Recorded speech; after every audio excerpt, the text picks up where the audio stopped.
ॐ त्वं करुणावतारोऽसि कोरोनाख्यविषाणुदृक् रुद्ररूपश्च संहर्ता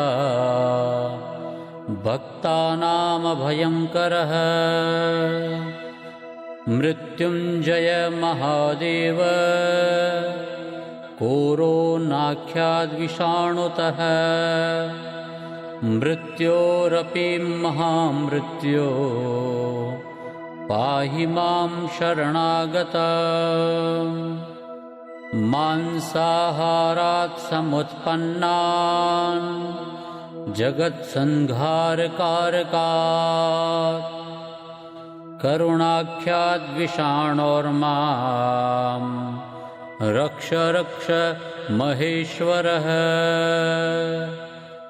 चीनदेशे जनिं लब्ध्वा भूमौ विश्वप्रसर्पतः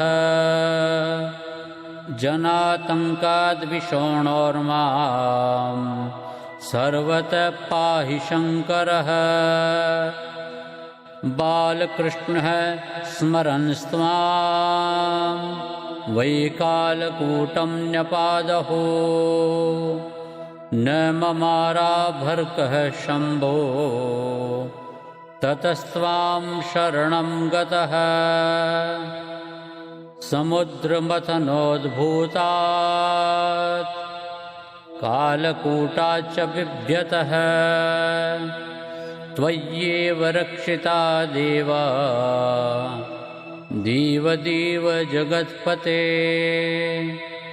परक्षेत्रे चिकित्सोऽयं महामारो भयङ्करः भीषयति जनान् सर्वान् भवत्राता महेश्वरः।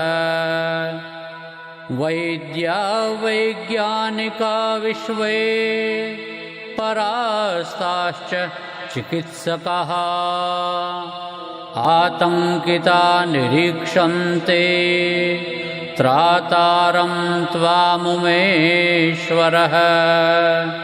रक्ष रक्ष महादेव त्रायस्व जगदीश्वरः। पाहि पाहि प्रपन्नं मां कोरोनाख्याद्विषाणुतः। नान्यं त्वदभयं जाने भीतानां भीतिनाशकृत् अतस्त्वां शरणं यातं भीतं पाहि महेश्वरः।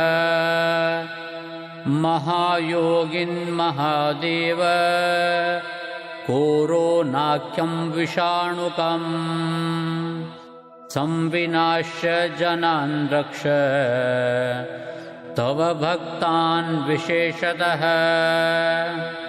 मांसाहारं सुरापानात् कामयस्व जगदीश्वरः। पाहि पाहि प्रपन्नं मां कोरोनाख्याद्विषाणुतः।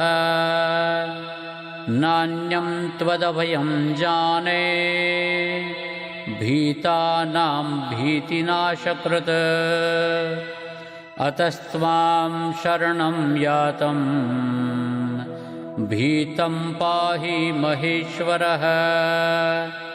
महायोगिन् महादेव कोरोनाख्यं विषाणुकम् संविनाश्य जनान् रक्ष तव भक्तान् विशेषतः। मांसाहारं सुरापानां कामं संहरतादयम् कोरोनाख्यो विषाणोस्तु मां हिंस्या शिवसेवकान्। भिक्षुयोगेश्वरानन्दकृतं 12 पद्यकान् जनः पठन् रक्षणीयः त्वय्येव परमेश्वरः। महादेवार्पणमस्तु।